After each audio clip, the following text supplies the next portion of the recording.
Saber que sabemos lo que sabemos y saber que no sabemos lo que no sabemos, ese es el verdadero conocimiento.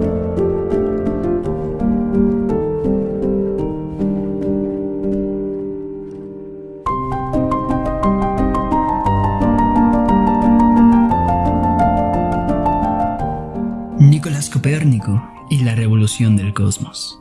Durante años, el clérigo polaco desarrolló una teoría que cambiaría de manera radical nuestra visión del mundo.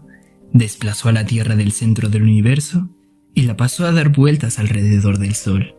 Y la ciencia venció a la teología. Al mirar los retratos de Nicolás Copérnico, vemos un hombre de mediana edad, bien afeitado, con el pelo oscuro, ligeramente ondulado, nariz pronunciada y un poco aguileña, ojos agudos, con una mirada decidida. A primera vista, no hay mucho que lo distinga de una galería de retratos renacentistas, y no parece que estemos delante del autor de la revolucionaria teoría que sacudió los fundamentos de la ciencia. Copérnico nació el 19 de febrero de 1473 en el seno de una familia burguesa, de Thurn.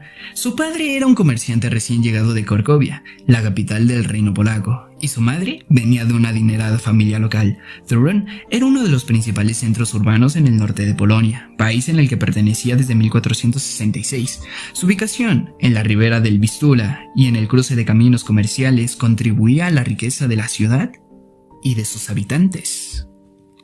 Poco sabemos sobre la educación juvenil de Copérnico. Lo más probable es que Nicolás, junto con su hermano pequeño, Andrés, estudiase en la escuela parroquial de la Catedral de San Juan y después en una escuela secundaria de la cercana ciudad de Shelmon. A los 10 años, el futuro astrónomo perdió a su padre. Desde entonces, la figura masculina más importante en su vida sería la de su tío materno, Lucas Wadsworth, quien, en 1489, se convertiría en obispo de Varmia.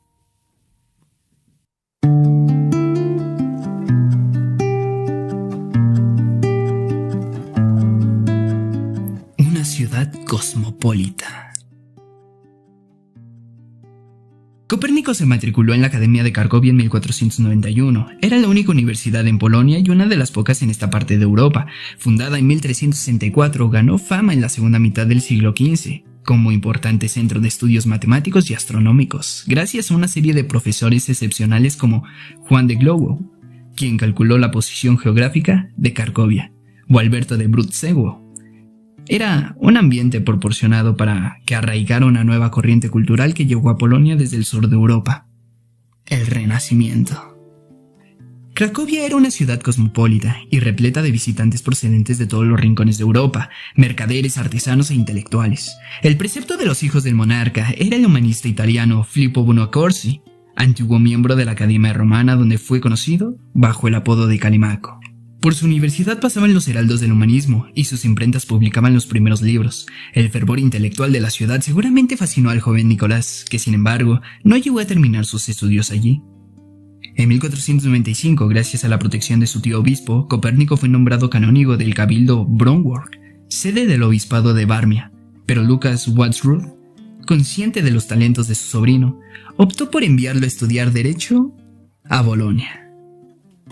El viaje a Italia, cuna de la cultura renacentista y donde la modernidad dialogaba con la antigüedad, era la realización de los sueños de cualquier intelectual de la época, pero para el futuro astrónomo suponía otra cosa más, pues un título conseguido en una de las más antiguas y prestigiosas universidades europeas era el pasaporte para un rápido ascenso en la jerarquía eclesiástica y, en consecuencia, para hacer carrera en la corte real.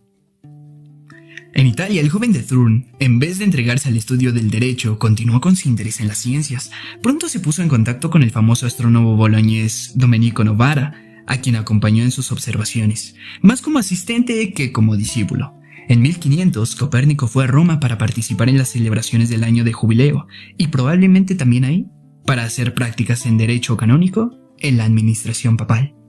Sabemos que pronunció allí una conferencia astronómica. Sí, efectivamente, habló de astronomía en la ciudad eterna. Con toda probabilidad no se trató de una ponencia oficial, sino más bien de una charla privada, típica en el ámbito renacentista. Tal vez presentó los resultados de sus observaciones rodeado de un círculo limitado de científicos y conocidos. Como quiera que fuese, se trató de un hecho puntual. Copérnico nunca más manifestó en público su opinión sobre astronomía.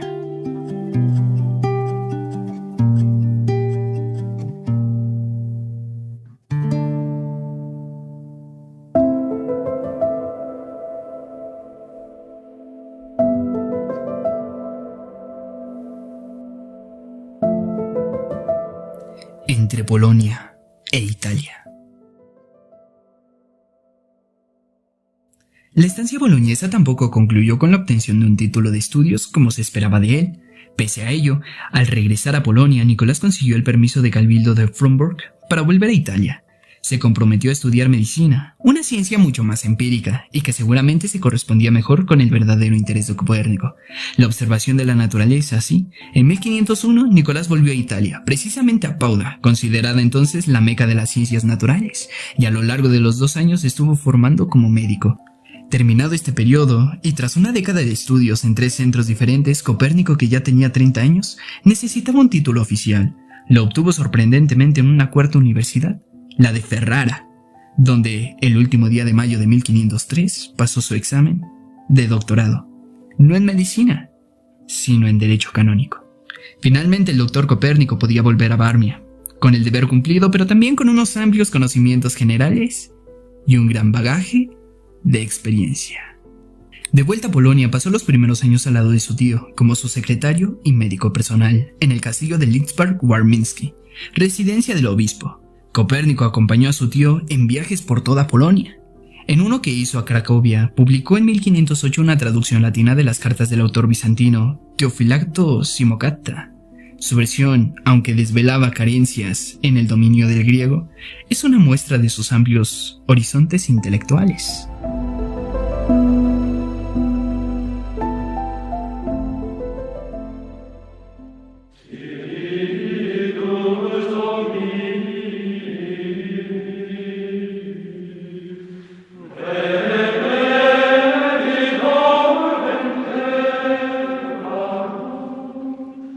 Al servicio de la catedral.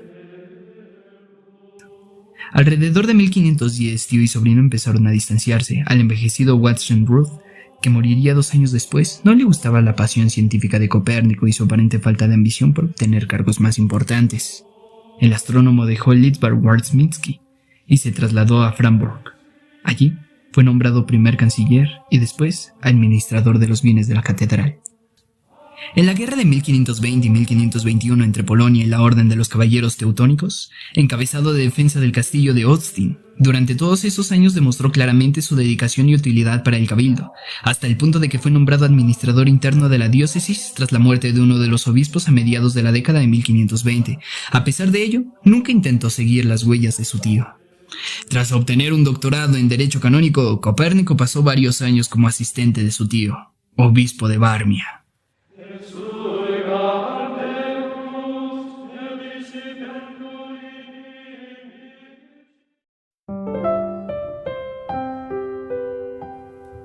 El astrónomo, en cambio, observaba el firmamento noche tras noche. De su estancia en Olsztyn proviene una tabla astronómica para observar el movimiento del Sol, cuyos restos se parecían hoy en día en una de las paredes del claustro del castillo.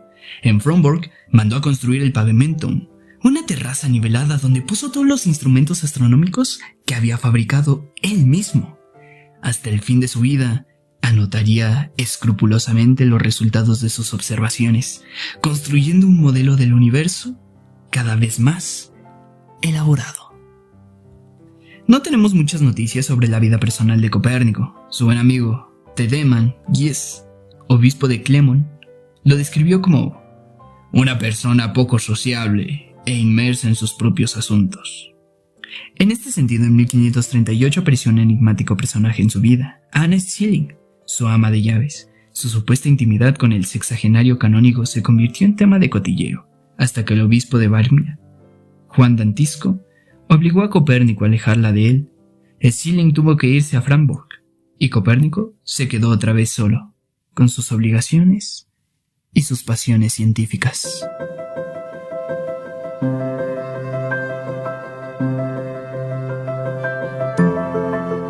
En 1540 apareció en la vida del astrónomo la persona más importante para su futura fama, George Watson. Desde hace unos 30 años circulaba por Europa, en manuscrito, un breve tratado de Copérnico, en el que se refería, aunque sin dar pruebas matemáticas, las bases generales de la teoría heliocéntrica, que situaba al Sol en medio del universo y a la Tierra girando a su alrededor. El texto titulado Commentariolus se hizo famoso entre los astrónomos. Todas las esferas giran en torno al Sol, que se encuentra en medio de todas ellas. Cualquier movimiento que parezca acontecer en la esfera de las estrellas fijas no se debe en realidad a ningún movimiento de estas, sino más bien al movimiento de la Tierra, escribía ahí Copérnico. Cualquier movimiento que parezca acontecer en las esferas de las estrellas fijas no se debe en realidad a ningún movimiento de estas, sino más bien al movimiento de la Tierra. Rheticus quería conocer personalmente al autor de esta teoría y aprender de él. ¿Cuál no sería su sorpresa cuando descubrió que Copérnico tenía un manuscrito, una obra mucho más elaborada llena de observaciones, cálculos y modelos geométricos? Con su entusiasmo y apoyo por amigos del astrónomo, como el mencionado Tietman Gies, Rheticus logró convencer a Copérnico para que le diera el permiso de escribir y publicar Narrativa Prima, el libro, una exposición simplificada de la investigación de Nicolás Copérnico. Apareció en Götz en 1540. En 1543, gracias al empeño personal de Rheticus, apareció en Nuremberg la versión completa de Sobre las revoluciones de las orbes celestes. Entonces Copérnico ya estaba moribundo, como consecuencia del octus que había sufrido pocos meses antes. Moriría el 24 de mayo.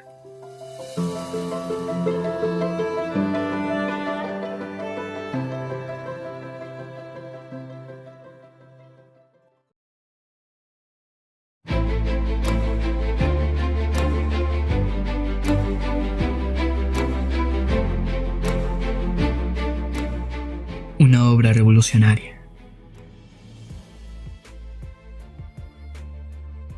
Sobre las revoluciones desmontaban la teoría ptolemaica, dominante desde hace 1500 años, según la cual el centro del mundo era la Tierra y que todos los cuerpos celestes circulaban a su alrededor.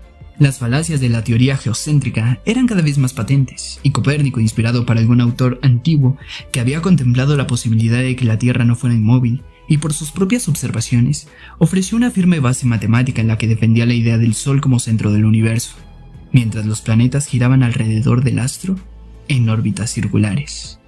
La Tierra no solo era el ombligo del mundo, sino que estaba sometida a 3 movimientos diferentes. Giraba alrededor del Sol, sobre sí misma, y tenía una declinación angular de su eje. Para demostrar todo eso, el astrónomo ofreció un gran número de cálculos y dibujos que ilustraban sus ideas.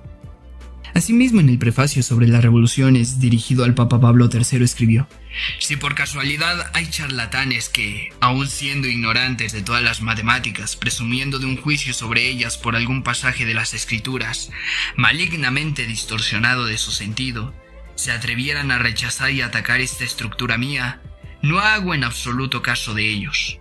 Las matemáticas se escriben para los matemáticos, y a los que estos trabajan nuestros, si mi opinión no me engaña, les parecerán que aportan algo a la república eclesiástica, cuyo principado tiene ahora su santidad. La teoría heliocéntrica fue prohibida desde 1616 por la Iglesia, aunque los astrónomos más importantes la daban por cierta.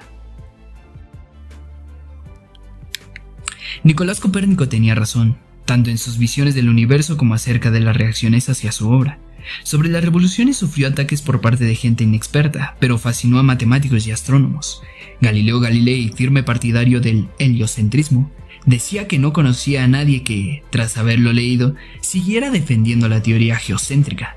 El científico italiano se enfrentó a su juicio por herejía por defender las teorías copernicianas, prohibidas desde 1616.